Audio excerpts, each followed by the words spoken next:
Everyone welcome back to my new blog. કેમ છો? I hope કે તમે બધા જ મજામાં છો ને. આજે છે ધૂળેટી, તો બધાને મારા તરફથી હેપી ધૂળેટી. અને હોળીનો બ્લોગ તો તમે લોકોએ જોયો જ હશે. જેને ના જોયો હોય જલ્દીથી જલ્દી હોળીનો બ્લોગ જોઈ આવો. અને મારી ચેનલ બનાવવા હોય જલ્દીથી જલ્દી સબસ્ક્રાઈબ કરી દો. અને આજે કંઈ જ પ્લાનિંગ નથી કર્યું અમે લોકોએ કે ક્યાં જવાનું છે, શું કરવાનું છે, કંઈ જ નક્કી નથી. બટ હા, સોસાયટીમાં બધા કહેતા હતા કે આપણે લોકો અહીંયા હોળી રમીશું, ધૂળેટી રમીશું, આમ થાય. બટ હજી કેટલા વાગે છે, શું છે, કંઈ જ ફાઇનલ નથી. અને ક્યાં અમે લોકો જઈશું એ પણ કંઈ જ નક્કી નથી કર્યું. સો કંઈ નહીં, ચલો પહેલાં ફટાફટ ઘરનું કામ ને એવું પતાવી લઈએ, પછી બીજું બધું કરીએ. જે પણ કરીશું આજના દિવસમાં બધું તમારી સાથે શેર કરીશ. સો બન્યા રહેજો, સ્ટે ટ્યુન. સો ગાઈઝ, અમે લોકો અત્યારે નિકોલ પહોંચી ગયા છે અને અત્યારે આવે છે ભાઈ ભાભીને. અને નિકોલમાં આજે કંઈક લાસ્ટ ડે છે. આટલા દિવસમાં ફંક્શન હતું બટ અમે લોકો નહોતા આવ્યા. આજે લાસ્ટ ડે છે, સો અમે લોકો આવ્યા છે. અને માનસીબેન એમને કોઈને ખબર નથી કે હું આવી છું. સો કંઈ નહીં, ચલો બધા સાથે મળી અને આજે જે પણ છે બધું તમારી સાથે શેર કરીને બધું બતાવું. Let's go. અહીંયા પરથી અમને છે ને આ પહાડ ઉતારો, નીચે અમને નીચે જવું છે. ચંપલ પહેરી વણઝાર જેવી લાકડી હોય ગમે ને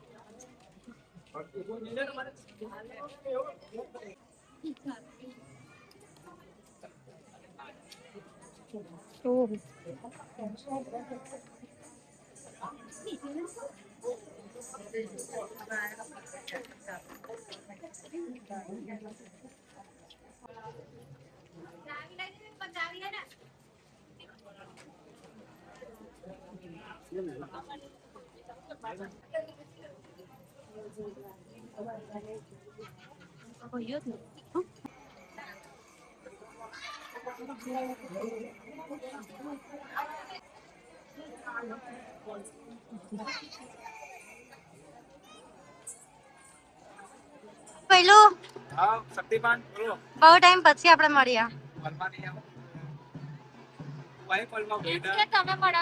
હા, પેલા દિવસે તમે બાનું કાઢી દીધું કે હું આવશું, પછી ના આયા. એમ તો આવો છો કોઈ આવતા નહીં. જો તમે પરમ દિવસ ફોન કરો ત્યારે ટાઈમ કાઢેલો તો બ્લોગમાં જ કહું છું મોન્ટુભાઈએ રાવણ કાઢો ને એટલે તાર ઘેર ના હમણાંથી સન્ડે ની બી રજા નથી. બ્લોગ હું મૂકતી નહીં, એડિટ કરવાનો ટાઈમ નહીં મળતો મોકલાવું. મોન્ટુ ભાઈ રાવણ કાઢે પણ તમારે તો આવતું. એ અમારા જોડે ગાડીમાં હતા. એમાં એવું થયું, એ લોકો આવવાના હતા ઘણી નજીકના. અચ્છા. અને સારું થયું અમે ના આવ્યા, કેમ કે સાંજે અર્ચના ભાભી લાયા હતા, પછી મારા એક વેપારી આયા હતા. અમે 9:30 દુકાનેથી રિટર્ન આવ્યા. નેક્સ્ટ ટાઈમ આવતો સવારથી રાત સુધી, મજા આવશે. મજા આવશે. ભાઈ ના અહીંયા મજા કરે છે, ત્યાં તો મજા કરે. તો ક્યાં જઈએ પણ. જઈશું, ચલો તમે ગોઠવો એટલે જઈએ. હા, તમારો ટાઈમ તો હતો નહીં. હા, જો આ તમારો ટાઈમ તો હતો નહીં. સાચું જ કહું છું. પ્લાનિંગ કરીને જઈએ એમ. હા, જઈશું. સેટરડે સન્ડે સેટરડે સુધી કોઈ બી આરામ નથી. આડા દિવસે બી જઈશું. અંશલાબી બોલો. તમને તો ડાયરેક્ટ જોઈને શોક થઈ ગયા છે નહીં? બાજુવાળા પેલા તમે તમારી વાત. હા, પબ્લિક તો મૂક્યા પછી શોખ થશે, પણ તમારી વાત છે. સીમા બીમાર પડી ગઈ નહીં? સીમા આવવાની હતી બટ હું નથી આવવાની. મારું ફાઇનલ હતું પણ મારું ફાઇનલ થઈ ગયું. કહેશો મમ્મી?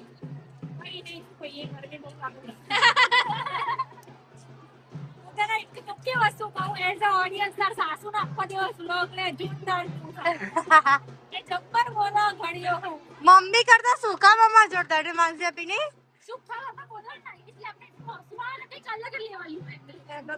બહુ જોરદાર કોમેડી છે બાકી હવે. અને અહીંયા અત્યારે બધું ચાલુ છે.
હાલો અમે જતા રહીએ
અંડર ખોટું વાગી જાય ભાઈ બોલા.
મળીએ ક્યારે? જલ્દી કાલે જ. પાંચસો બી કાલે. યસ. ક્યારે મળશો? યસ. બધા ફાર્મ હાઉસે જઈશું એકવાર. બાય જય શ્રી કૃષ્ણ.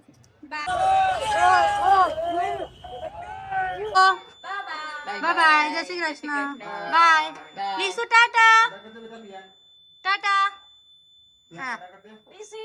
ટાટા બેટા. યસ. ચલો બાય જય શ્રી કૃષ્ણ. સો ગાઈઝ અહીંયા અમે લોકો પીઝા અને ભાજીપાવ લઈને આવ્યા છે અને વાગામાં અત્યારે થઈ ગયા છે 8:30. સો ગાઈઝ અમે લોકો આજે નિકોલ ગયા હતા અને નિકોલમાં તો બહુ જ મજા આવી. આ જે બધું હતું ને મતલબ ત્યાં એ બહુ જ વર્ષોથી અને આ પરંપરા ચાલુ છે જે હજી એ લોકોએ બધાએ સાચવી રાખી છે. સો બહુ જ એવું સપોર્ટ હતું બધાનું ત્યાં કાર્યકર્તાનું અને બહુ સારું એવું કર્યું હતું. મને તો બહુ સારું લાગ્યું. જે નિકોલ રહેતા હશે એ લોકોને તો ખબર જ હશે. બાકી બહુ જોરદાર હતું. તો બસ ગાઈસ આજના બ્લોગમાં આટલું હતું. બ્લોગ સારું લાગે તો લાઈક કમેન્ટ અને શેર કરી દેજો. ચેનલમાં નવા હોય તો જલ્દી સબસ્ક્રાઇબ કરી દેજો અને મળીએ એક મસ્ત મજાના બ્લોગની સાથે. ત્યાં સુધી જય શ્રી કૃષ્ણ. હર હર મહાદેવ.